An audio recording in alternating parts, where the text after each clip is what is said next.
Quero saudar a todos os que estiverem online agora ou mais tarde e queremos agradecer pelas vossas presenças, também pelo incentivo que muitos têm dado. Nós queremos prosseguir, amém? Com este caminho. Queremos hoje também meditar um pouco sobre aquilo que vai acontecer. Nós estamos a preparar um filme, mais ou menos de 30 minutos, com um senhor que é um profissional na área.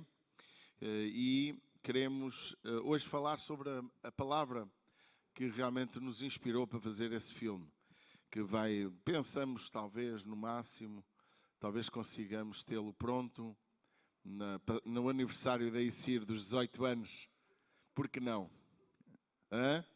No máximo em agosto, no mínimo na conferência de adoração, que é em maio, nunca depois. Eu quero também incentivar aqueles que por alguma razão não têm feito parte das reuniões, porque estamos numa fase didática, numa fase simplesmente de aprender como elaborar, como fazer o guião, mesmo a nível profissional. A pessoa que nos está a guiar está a fazer um doutorando, está em doutorando em relação a cinema, etc. E está a ser muito gostoso aprender com ele, pois ele nos está trazendo um nível profissional. E mesmo quando ele se mudar de cidade, porque é bem possível, porque é uma pessoa que está aqui por uma temporada de tempo, vai deixar um legado que poderá ser muito útil para o futuro. Porque os sonhos, eles só se realizam quando nós lutamos por eles. E não há dúvida, há muitos anos que eu falo nisto, eu penso que está a chegar o momento da realidade. Não é o momento mais forte económico da Igreja, de maneira nenhuma, infelizmente. Não é o momento também que possamos dizer, temos aqui uma multidão de 1000 pessoas para nos ajudar, mas seja os que estiverem, com os que estiverem, é com esses que vamos trabalhar e acredito que é um caminho sem retorno. Amém? Vamos mesmo fazer o filme. E é um filme com base bíblica, embora vai ser uma história inventada, porque ninguém sabe o que aconteceu depois deste jovem estar com Jesus, que é o jovem mancebo de qualidades. Hoje vamos estudar um bocadinho sobre este jovem. Eu trouxe como meditação, uma vez que o nosso mês fala sentido único, eu vou apresentar-vos o sentido único que Jesus deu à vida deste jovem e que ele naturalmente rejeitou.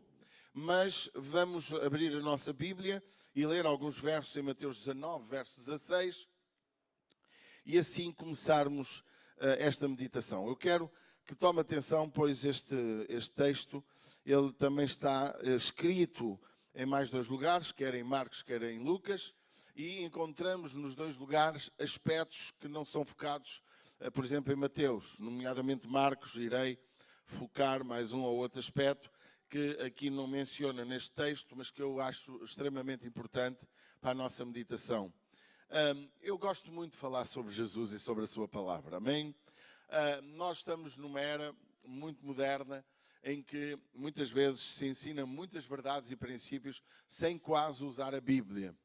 Eu ainda sou da velha guarda, gosto muito da Bíblia, não é? Sou muito biblicista.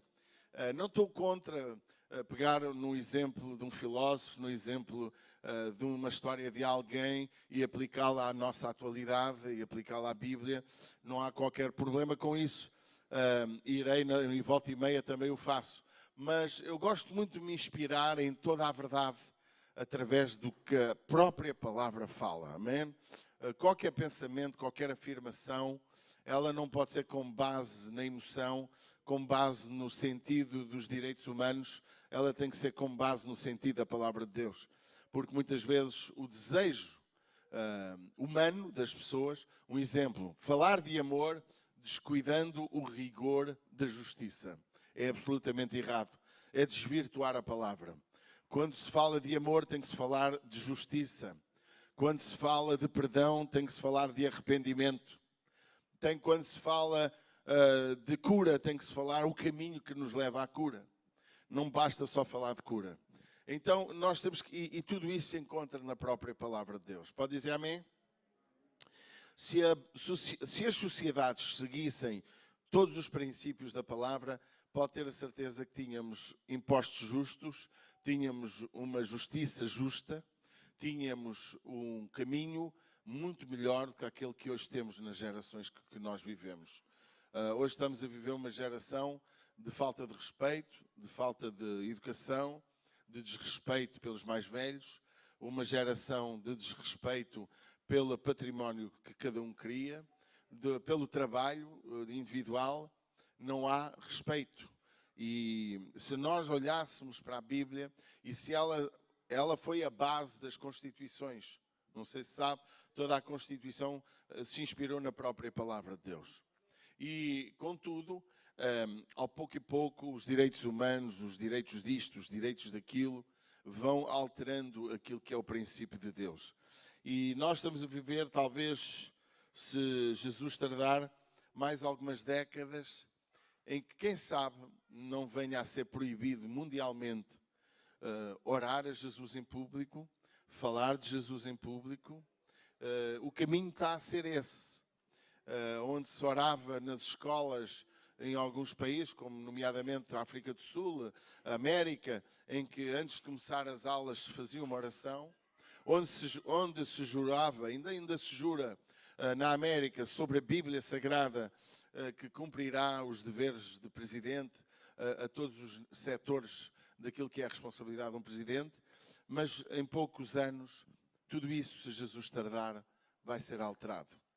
Vamos voltar a ser perseguidos, vamos voltar a ter problemas graves na sociedade por causa do nome de Jesus.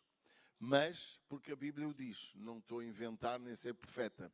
Profeta é aquele que traz uma mensagem para a tua vida hoje, que ninguém sabe e resolveu ou deu-te orientação. Estou-te a dizer o que a Bíblia fala. Não preciso ser profeta para falar o que a Bíblia fala. Só preciso ter conhecimento. Você entende o que eu estou a falar? É que se chama profeta, há muita gente que não é profeta.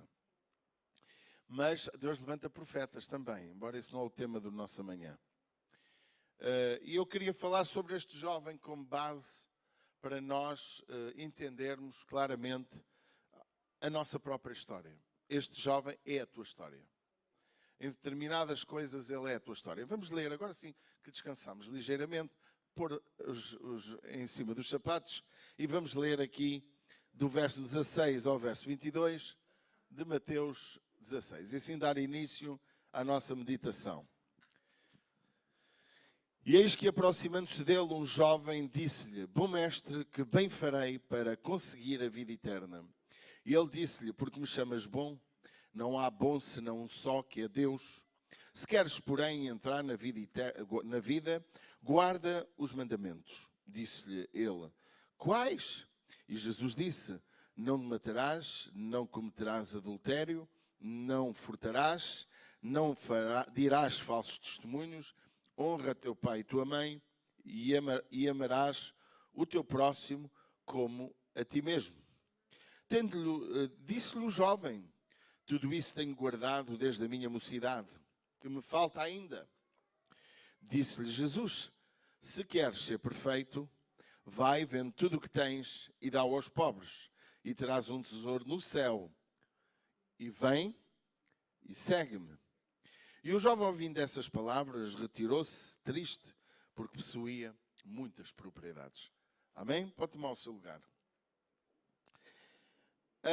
É qualquer coisa de extraordinário este texto. Eu posso-vos dizer que ao longo dos meus 21 anos de pastor, e antes de ser pastor também, eu meditei algumas vezes sobre este capítulo, este episódio. Porque ele é profundamente incrível. Ele tem um ensino incrível para a igreja, um ensino incrível para os que não creem em Deus, um ensino incrível para a sociedade e para a geração que nós estamos a viver. Porquê? O que é que nós percebemos? Deus quis apresentar, através da pessoa e obra de Jesus, Ele apresentou o sentido que faltava a este jovem. Primeiro, quem era este jovem? O que é que vos parece? Este jovem tinha algo que para mim era extraordinário. Eu há algum tempo atrás preguei esta mensagem aqui e eu disse: é um jovem que eu gostaria de ver muitos jovens aqui com a postura dele. A postura deixando de tratar a outra parte, não é? A parte que lhe falta. Mas veja, é um jovem rico. Quem dera que todos fôssemos ricos. Você concorda comigo? Não tenho nada contra. Era um jovem influente. Era ou não era? Uma pessoa com influência na sociedade. Também era um jovem reconhecido pela geração que o rodeava. Eu quero ter muitos jovens assim aqui na igreja. Amém? Jovens influentes, jovens com condições económicas, jovens reconhecidos. Também era um conhecedor incrível dos princípios de Deus. Ele conhecia a palavra de Deus. Você concorda comigo que está escrito? Também era um praticante dos mandamentos. Quem é que não quer ter jovens praticantes dos mandamentos? Quem é? Olhe mais. Também era um amigo de ajudar os necessitados. Porque ele revela através da sua pergunta a Jesus o que bem farei. E outros escritores, evangelistas, eles disseram o que farei. Aqui em Mateus, ele diz que bem farei. Então, meus amados, digam-me, por favor, se você não quer ter um filho assim. Todos queremos filhos maravilhosos. Note a própria informação que Jesus disse, guardas os mandamentos, e ele pergunta quais. Veja, todos os mandamentos que Jesus apresenta têm a ver com o próximo. Tem a ver com relacionamentos. Olha o que diz. Ele, porque me chamas bom, etc., guardas os mandamentos, e disse-lhe ele quais. E Jesus disse-lhe os mandamentos mais difíceis de serem guardados. Tem a ver com o próximo. Olha o que diz. Vamos ler juntos. Não matarás. Tem a ver com o próximo. Segundo, ajudem-me. Não cometerás adultério. Tem a ver com o próximo, com a violação de nós poder... Porque dá a ideia que este jovem era casado. Concorda comigo? Por isso não era adultério, era fornicação. Mas não furtarás. Tem a ver com o próximo. Mas não dirás falsos testemunhos. Era um jovem que não falava mal dos outros. Não levantava mentiras sobre ninguém. Que maravilha de jovem.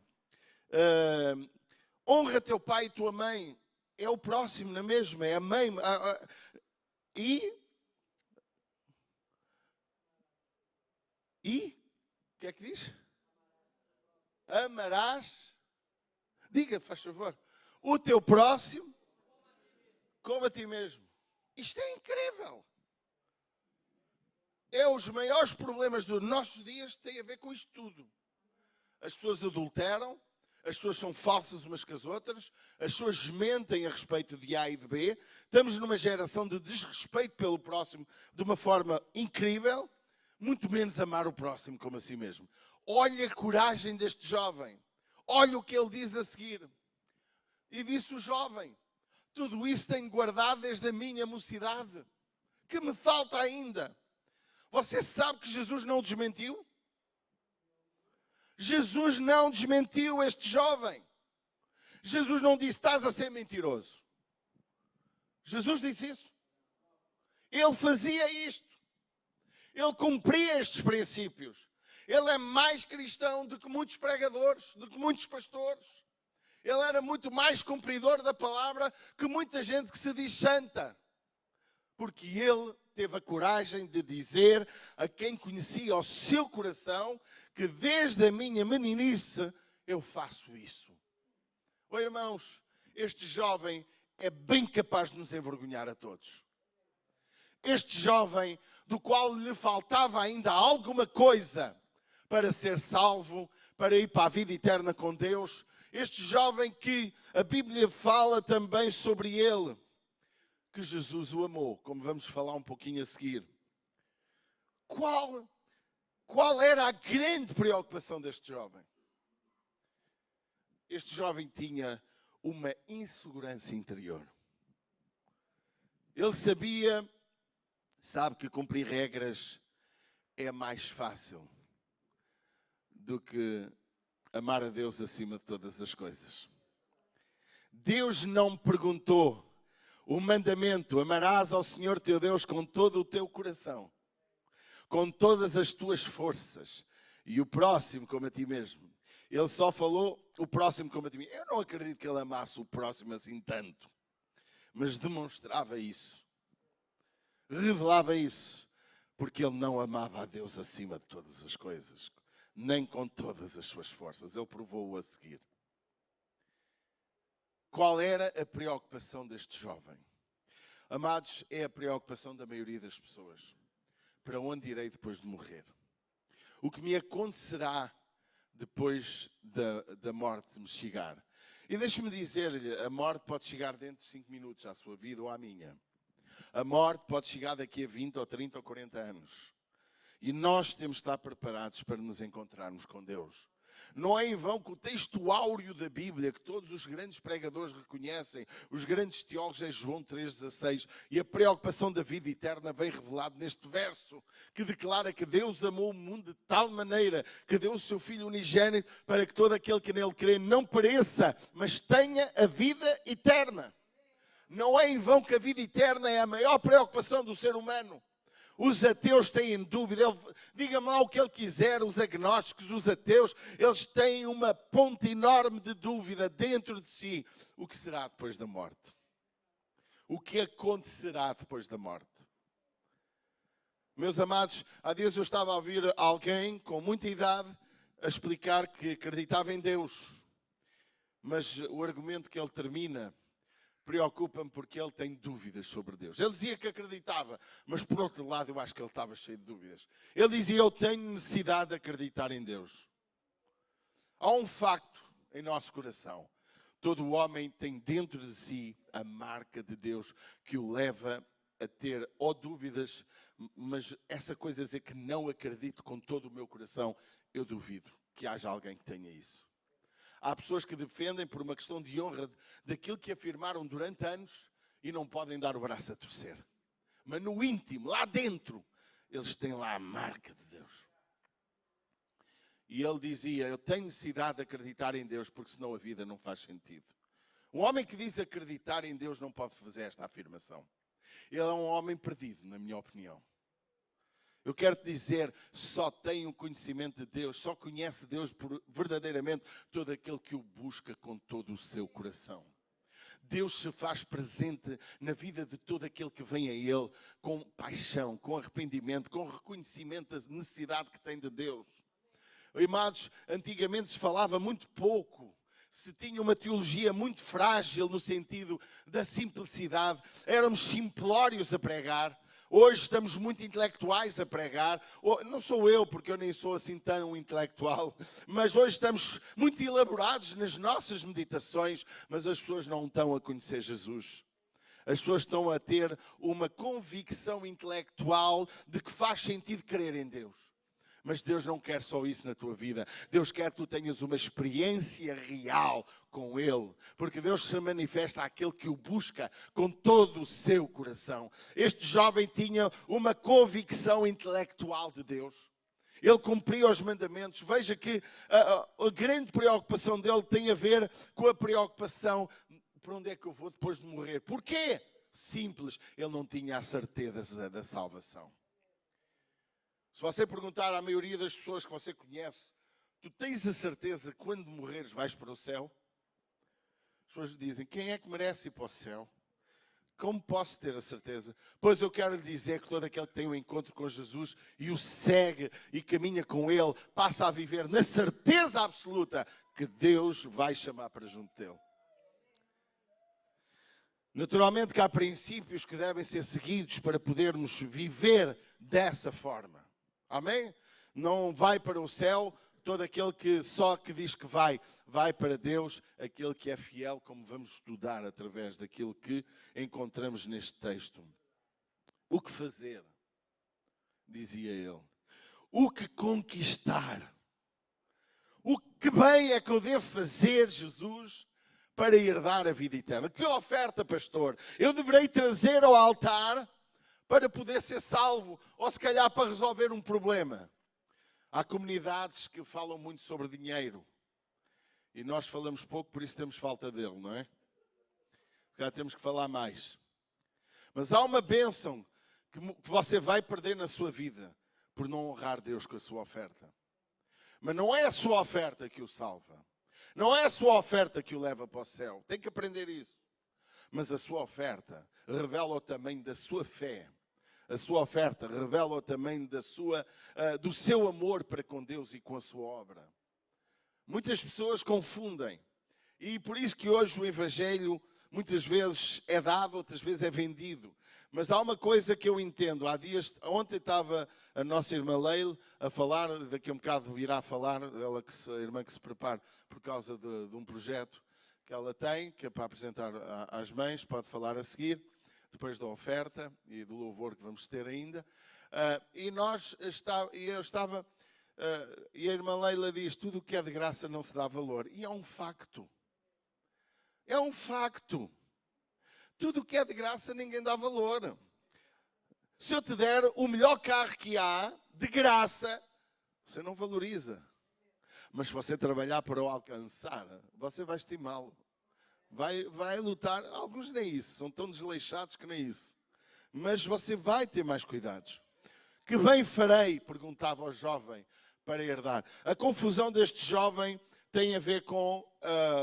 porque ele deve ter sido mal informado sobre a questão de Deus e a questão do nosso amor a Deus e ao próximo. Ele achava que a sua salvação tinha a ver com pagamentos. Tinha a ver com obra social. E o Senhor Jesus nos ensina precisamente o contrário, que não. A Bíblia diz, em Efésios 2, que a salvação é pela graça. Não é pelas obras para que ninguém se glorie. A salvação de cada um de nós não é alcançada por aquilo que fazemos na igreja, por aquilo que fazemos de serviço, pelas ofertas que damos. A nossa salvação é gratuita. Foi a graça. A graça significa favor de Deus sobre quem não o merece. E nós não somos salvos por causa das nossas ofertas, por causa dos nossos sacrifícios humanos, ou porque vamos a pé de 100 km ou 1000 km, ou porque vamos fazer um jejum de 1000 dias. Não, ninguém é salvo por causa disso. Os salvos fazem isso, mas não somos salvos por causa disso. Ser salvo sem viver a bondade do nosso coração com o próximo também não revela ser salvo, porque todo homem que tem Deus se sensibiliza com a necessidade do seu próximo. Mas eu quero dizer nesta manhã, não há nada que tu possas fazer para ser salvo, a não ser uma coisa. Entrar Jesus na tua vida. Deixar Deus entrar no teu coração. Tem a ver com aquilo que este jovem rejeitou. Colocar Deus acima de todas as coisas. Não há nada que possa estar entre ti e Deus. Eu vou explicar de outra maneira a seguir. Qual foi a primeira resposta que Jesus deu ao jovem? Jesus respondeu no verso 17 e 18 assim. E ele disse, porque me chamas bom, não há bom senão um só que é Deus. Se queres, porém, entrar na vida eterna, guarda os mandamentos. Os mandamentos são 10, de acordo com o princípio de Êxodo, de Moisés, dos 10 mandamentos que Deus deu ao seu povo. E ele vai e diz, quais? Até parece que não tinha que ser todos. Até parece que não tinha que ser os mandamentos todos. Ele pergunta, quais? E o que é facto é que Jesus disse, todos aqueles que nós ouvimos e já lemos. Falou daqueles que têm a ver com o próximo. Porque o maior problema do homem tem a ver com o próximo. O maior problema entre todos é a relação que temos uns com os outros. Porque há uma coisa que nós esquecemos como cristãos. Quando Jesus disse, quando fizeres um destes pequeninos, a mim me fazes. Nós esquecemos que com a forma como tratamos o próximo, estamos tratando Deus. Ouça com atenção. A forma como tu lidas com o teu irmão que o vês, e o apóstolo João diz isto de uma forma veemente. Como podes dizer que amas a Deus se nem amas o próximo? Não viste a Deus e viste o próximo e não o amas. És mentiroso. A Bíblia é clara. Temos que amar o próximo. Amar o próximo não implica deixá-lo fazer gozar connosco. Não implica ceder às suas chantagens ou às suas manipulações. Amar é algo que não tem a ver com ser manipulado pelo próximo. Porque muita gente quer abusar do nosso amor. Mas nós temos Jesus. O amar o próximo é dar ao próximo o que ele precisa e não aquilo que ele quer. E Jesus, ele fala estas coisas sobre o próximo. Desde a família, desde o próximo necessitado, desde a forma como falamos uns dos outros. Jesus apresenta isto. A resposta de Jesus é incrível. Meus amados, o que eu aprendo nesta lição é que uma coisa absolutamente perigosa na vida do cristão: eu posso cumprir a palavra de Deus e não ser salvo. É o que está aqui escrito. Eu posso cumprir muito dos princípios, dos preceitos, eu posso até viver muito da palavra de Deus, eu posso até ter cuidado com o meu próximo e estar perdido. Este jovem fazia algo incrível. Ele era cumpridor dos mandamentos que Jesus falou. Destes. Certo? Tanto que ele perguntou quais. Ele não disse: eu cumpro todos os mandamentos desde a minha mocidade. Ele sabia que não cumpria todos. Tal como tu sabes quem tu és. Tal como tu sabes o que há dentro do teu coração.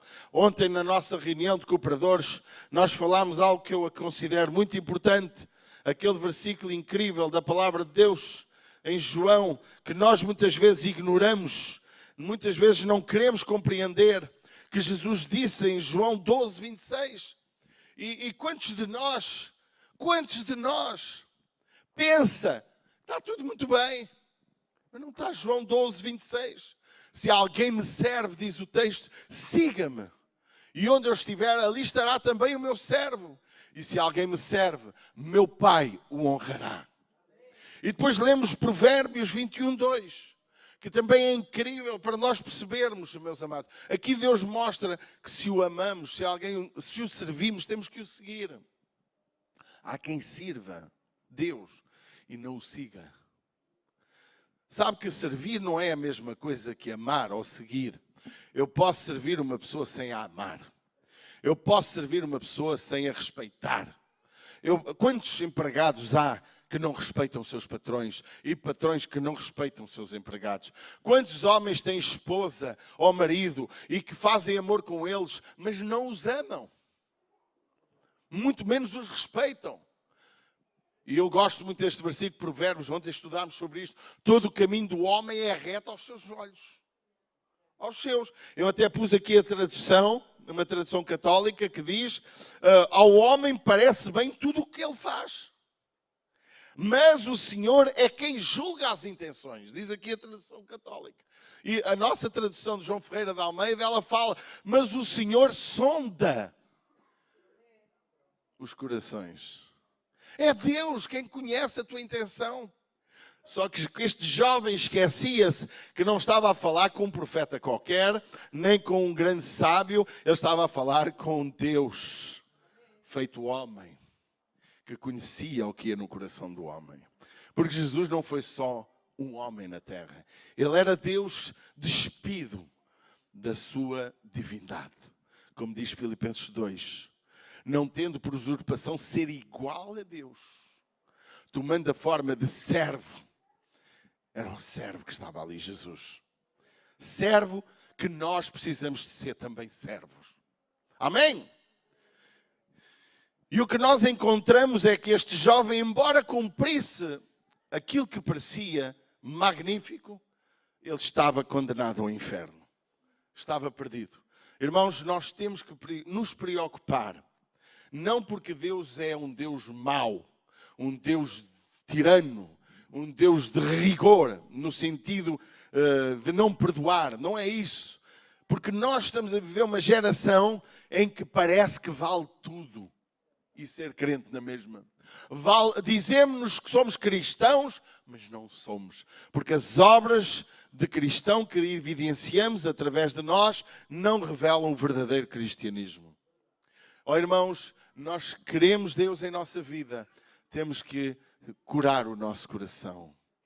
E eu quero dizer para todos os que nos ouvem, quer aqui neste auditório, quer na internet, que nós precisamos de rever o nosso coração.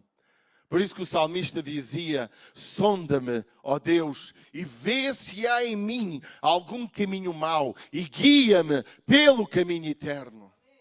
Quantas vezes nós achamos que estamos bem? Por isso que o Provérbios diz: ao homem parece-lhe tudo bem o que faz. Eu gosto desta expressão, desta tradução. Tudo o que fazemos aos nossos olhos está tudo bem. Você não acha que este jovem aos seus próprios olhos, pela conversa dele, parecia que estava tudo bem. Amados, que nós possamos encontrar em nosso coração, tal como Jesus encontrou no coração dele, qual era o problema dele. E o problema dele era grave. Era muito grave. Agora eu pergunto se tu não tens o mesmo problema nesta manhã. A segunda resposta que Jesus lhe disse foi: se queres. Primeiro, isto é uma afirmação, a resposta vem a seguir. Se queres ser perfeito, é uma pergunta. Em Marcos 10, 21 disse: falta-te uma coisa. Perante a resposta deste jovem, a Bíblia diz que Jesus o amou. Diz. E quando Jesus disse, Jesus o amou, há uma expressão, o olhar. Eu não sei, eu creio que Jesus não declarou assim em voz alta. Não sei, não penso que não. Penso que tem a ver com a expressão do olhar que os discípulos contemplaram. Vocês estão a compreender? Mas o texto diz, Jesus o amou. E é curioso, irmãos, que esta expressão que vem em Marcos, ela diz que realmente Jesus o amou. E quando eu vejo isso, em Marcos 10, 21 também, eu peço que abra. Está aqui. Marcos 10, 21, obrigado. Falta-te uma coisa. Olhando para ele, o amou e lhe disse. Eu não sei como é que o Marcos conseguiu perceber isso. Os outros dois não disseram isto. Mas ele olhou e viu o amor de Jesus. Porque a gente conhece um bocadinho depois de lidarmos uns com os outros. E entendemos algumas expressões dos nossos olhos. É ou não é? Há um programa aí que diz o que falam os teus olhos. O que dizem os teus olhos. Porque os olhos dizem muita coisa. A gente olha para uma pessoa e sente nela muita coisa. Às vezes podemos nos enganar porque não somos Deus. Não é? Mas diz que Jesus olhou para ele. E quando Jesus olha para nós, ele vê tudo em nós. À frente de Jesus não há máscara. Queria te dizer, não me importa quantos anos de crente tu és, o que é que tu dizes ser, o que é que já fizeste na tua história de vida. O que me importa é que Jesus olha para ti. E quando ele olha para ti, ele quer te apresentar a solução. Porque é que Jesus disse a este jovem, se queres ser perfeito? Eu estou convencido que ele disse as duas coisas, dentro do contexto da conversa, porque quer Mateus, quer Lucas, quer Marcos, que falam deste texto, eles apresentam. Marcos, ele diz, se queres ser, em Mateus, ele diz, se queres ser perfeito. Em Marcos e Lucas, ele diz, falta-te uma coisa.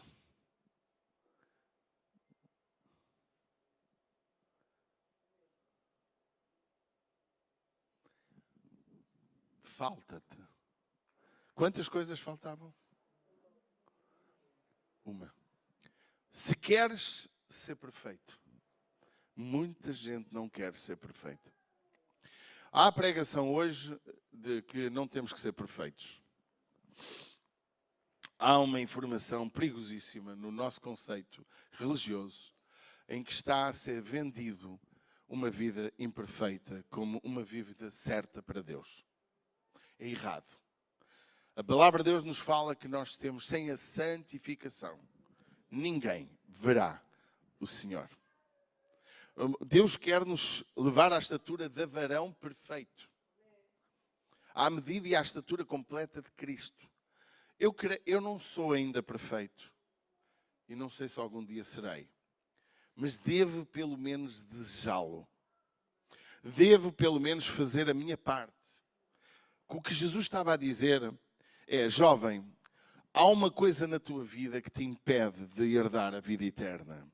É porque tu tens entre ti e Deus algo que tu amas mais do que o próprio Deus. E permita-me dizer, tudo aquilo que amamos acima de Deus nos afasta completamente de Deus. Pode ser uma coisa, pode ser dinheiro, pode ser trabalho, pode ser família, pode ser fama, pode ser uma razão. Quantas pessoas se têm afastado de Deus porque se acham com razão? Quantas pessoas têm perdido a salvação porque brigaram em determinado momento com alguém e entrou ódio dentro de si? Por isso que o apóstolo Paulo diz que nem é o Paulo, é Hebreus, não se sabe bem quem é o autor, nenhuma raiz de amargura vos perturbe e por ela vocês venham a perder a salvação e até contaminar outros. A raiz da amargura. Então que nós nesta manhã possamos entender o que é que Jesus está a fazer aqui com este jovem. Ele não está a falar para este jovem só, ele está a falar para mim, está a falar para ti. O que é que te falta? Primeiro, Jesus conhece os nossos corações. Porque é que Jesus disse isto ao jovem? Porque ele conhece o seu coração. Ele sabe também o que está entre ti e ele. Ele conhece. Porquê é que tu não és fiel a Deus? Porquê é que tu falhas em tantas coisas? Ele conhece. Ele também nos ama. E quando nos ama, Ele está pronto a resolver os nossos problemas. Porque Jesus nos ama, Ele quer dar solução à tua vida. Qual é o teu problema nesta manhã? O que é que te perturba? O que é que traz infelicidade à tua vida? Porquê é que tu não és feliz? Porquê é que tu não estás satisfeito? Porquê é que não tens prazer nas coisas de Deus? Tenho falado com imensos irmãos brasileiros. Vêm do Brasil bem animados para chegar aqui até evangelizar, até ajudar a igreja onde se inserirem e depois começam a ter imensos problemas. Esfriamento espiritual, começam a perder o foco em Deus, arranjam trabalhos, permitem que haja trabalhos que os afastam de Deus, permitem tanta coisa que em poucos meses há problemas na família, há problemas com Deus, deixam de ser fiéis ao Senhor. Lá oravam 10 horas por semana, 20 ou 30, iam a 50 cultos por semana. Aqui mal vêm ao domingo, mal vêm à sexta. E eu há bocado estava a falar com alguém. Eu disse, sabe que as pessoas em Portugal, elas pensam que Portugal é igual ao Brasil, não é. Os céus são diferentes. O Brasil está evangelizado. O Brasil, neste momento, só precisa tratar-se dentro da própria igreja. Porque há muitos problemas destes que estamos aqui a estudar hoje. Motivações erradas e pessoas que muitas vezes falta. Mas os céus são diferentes. Há muita oração, há muita intercessão, há muito pastor sério e bom, há muito cristão maravilhoso, gente apaixonada por Deus. Num país de 200 milhões de pessoas, provavelmente 30% das pessoas são pessoas cristãs de verdade. Nós temos 2 ou 3% em Portugal. E dos 3 ou 2 ou 4% de cristãos evangélicos em Portugal, a maioria está tudo uma bênção. Uma bênção. O que é que eu posso fazer como brasileiro e eu como pastor português, se não buscar a Deus com todo o meu coração?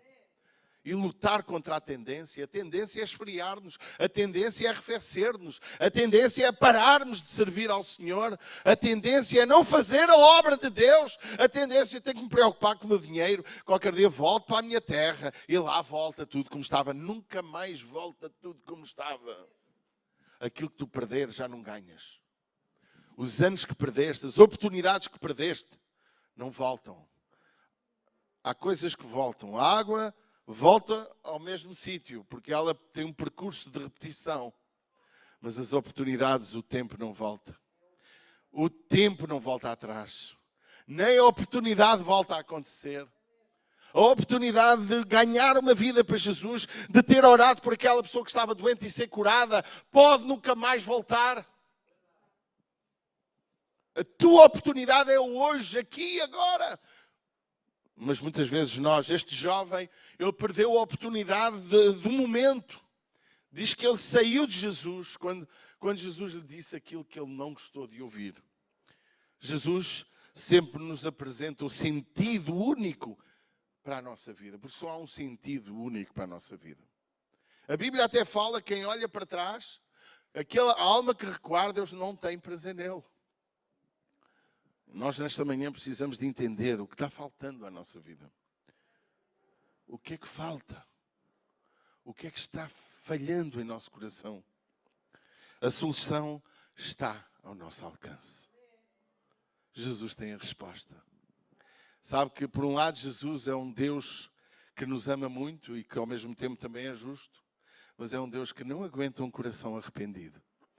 Ele cede a todo aquele que vem a Ele. Não há uma vida que venha a Ele que Ele não diga sim. Ele perdoa, Ele restaura, Ele faz aquilo que a pessoa mais precisa. Aquilo que eu não consigo fazer, Ele faz. Lógico, aquilo que eu consigo fazer, Ele não faz. Aí, desculpe. O teu trabalho, o trabalho deste jovem, era vender tudo o que tinha, dá-lo aos pobres e vir a Jesus e segui-lo. Este era o que ele podia fazer. Jesus iria fazer o resto. Iria torná-lo uma pessoa incrível nas mãos dele. Ninguém sabe o que aconteceu depois. É aí que vai estar o nosso cinema. Vamos inventar uma história daqui para a frente. Vamos fazer uma invenção. Corina apresentou uma, eu apresentei outra, mas qualquer dia vamos fazer as duas.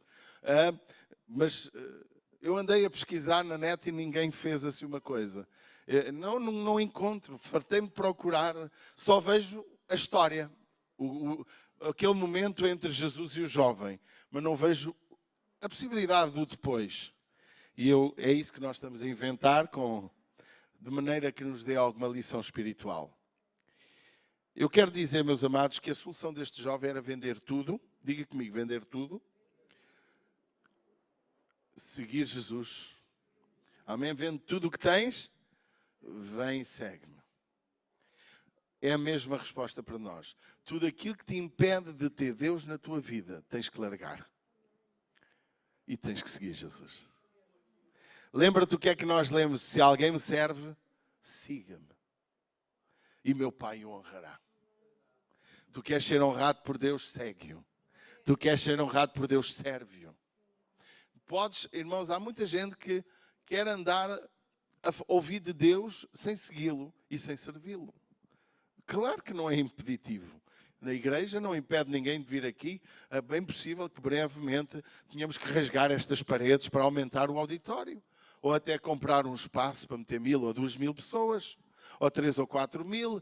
Mas isso não significa que estejam todos a servir e a seguir. Mas é muito melhor segui-lo. É muito melhor servi-lo.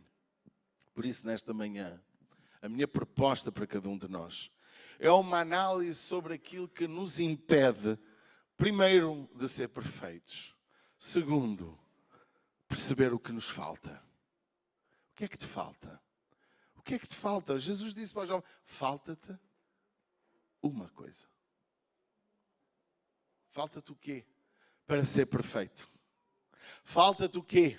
Para agradar a Deus.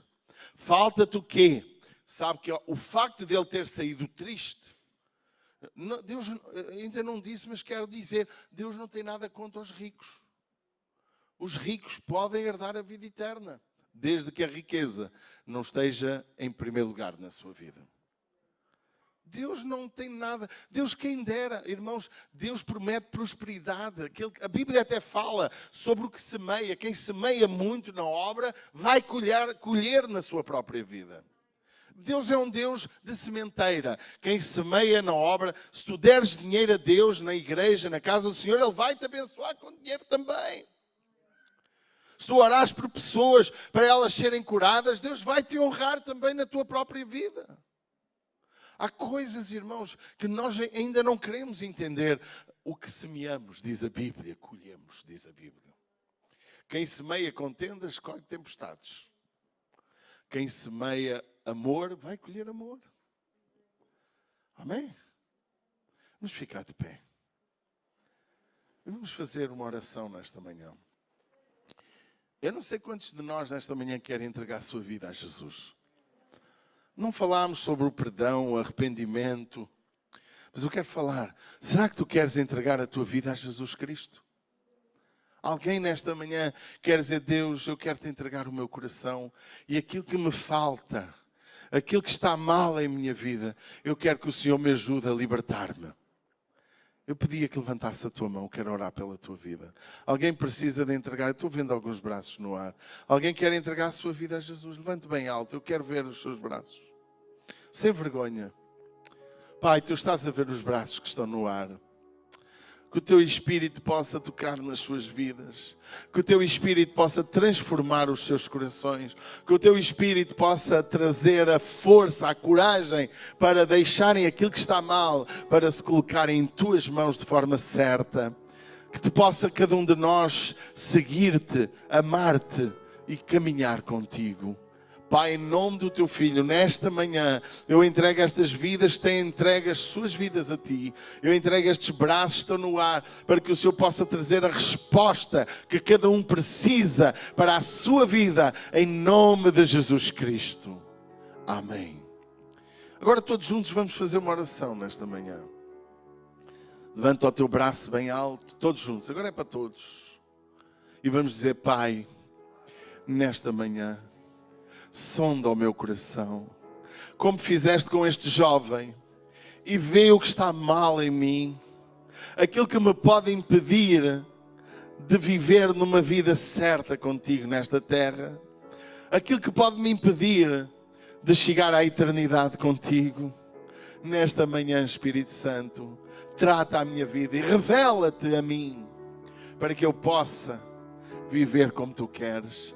Perdoa os meus pecados, perdoa-me tudo aquilo que eu tenho feito de errado e muda o meu coração, para eu ter o Teu coração, os Teus sentimentos e viver conforme a Tua vontade, para a glória e honra de nosso Senhor Jesus Cristo. Amém e amém. Vamos dar um aplauso a Jesus Cristo.